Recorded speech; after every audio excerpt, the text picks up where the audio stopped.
আসসালামু আলাইকুম এভরিওয়ান, কি অবস্থা? সবাই কেমন আছেন? আশা করি সবাই ভালো আছেন। বৃষ্টিতে ভিজতে ভিজতে হঠাৎ করে কোথায় গেলাম, সম্পূর্ণ ভিডিওটি আশা করি দেখবেন। আশা করি সবাই ভালো লাগবে।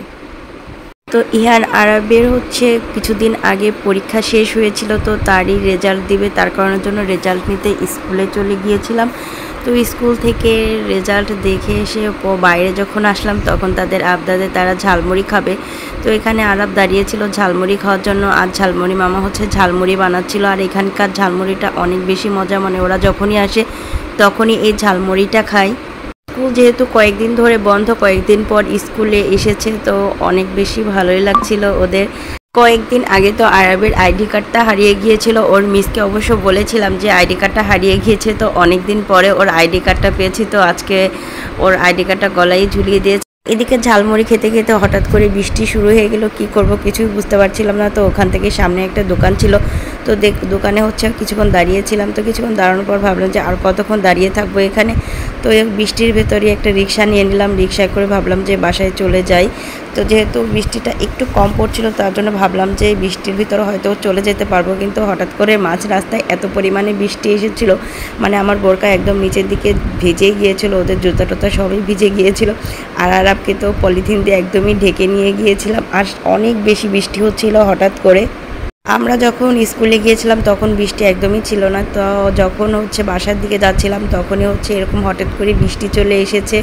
তো বৃষ্টিতে একদমই অবস্থা খারাপ হয়ে গিয়েছে রাস্তা। তো আমরা এদিকে চলে এসেছি প্রায় রিক্সা থেকে নেমে।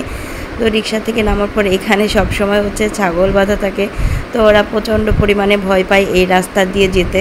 যদিও আজকে ছিল না, যার কারণের জন্য ওরা একাই উঠে গিয়েছে, তা না হলে নিচেই দাঁড়িয়ে থাকে। আমার সাথে একদমই হাত ধরে তাদেরকে উপরে উঠাতে হয়। আর দেখেন রাস্তার অবস্থা কি পরিমাণে খারাপ হয়ে গিয়েছে।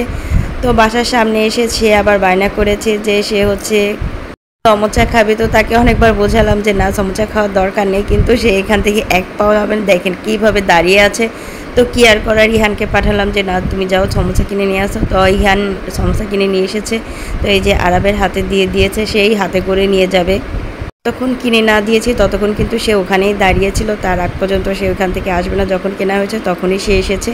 তো এসে বাসায় ঢুকে নেই, তারা ছাদে চলে গিয়েছে দেখার জন্য।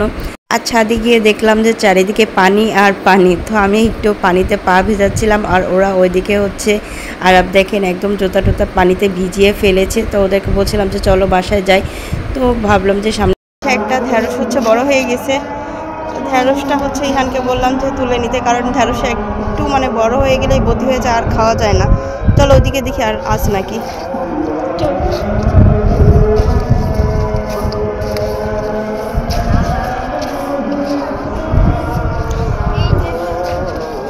এই গাছে একদমই ছোট ছোট আছে।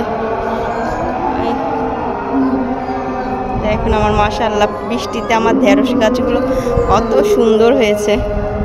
আর বেগুন গাছে কি পরিমাণে বেগুন আসছে, মানে একটা গাছে দেখেন যে কি সুন্দর বেগুন আসছে সব গাছে। চলো এখন আমরা বাসায় যাই।